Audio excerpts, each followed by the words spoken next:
ನಮಸ್ಕಾರ. ಇವತ್ತು ನಾವು ನಮ್ಮ ಜೂನಿಯರ್ ರಾಜ್ಕುಮಾರ್ ಆದಂಥ ಪಟ್ಟಣ್ ಶೆಟ್ಟಿ ಸರ್ ಅವ್ರಿಗೆ ಭೇಟಿಯಾಗಿದ್ದೀವಿ.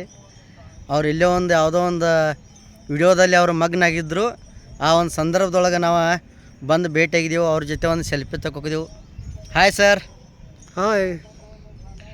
ಈ ಕನ್ನಡಿಗರಿಗೆ ನೀವು ಏನು ಹೇಳಕ್ಕೆ ಬಯಸ್ತೀರಿ?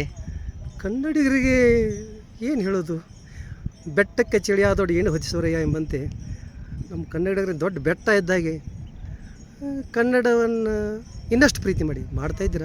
ಇನ್ನಷ್ಟು ಮಾಡಿದರೆ ನಮಗೂ ಸಂತೋಷ, ಅಣ್ಣವ್ರಿಗೂ ಸಂತೋಷ. ಮುಖ್ಯವಾಗಿ ಕನ್ನಡಿಗರಿಗೆ ಸಮಸ್ತ ಕರ್ನಾಟಕ, ತಮಿಳು, ತೆಲುಗು, ಮಹಾರಾಷ್ಟ್ರ ಥರ ಬಲಿಷ್ಠ ಆಗಬೇಕಂತ ನನ್ನ ಆಸೆ. ನಿಮ್ಮ ಆಸೆ ತಾನೇ? ಜೈ ಕರ್ನಾಟಕ, ಜೈ ಭುವನೇಶ್ವರಿ ದೇವಿ, ಜೈ ಕರ್ನಾಟಕ ಸರ್. ಜೈ ಕರ್ನಾಟಕ. Thank you Annaji.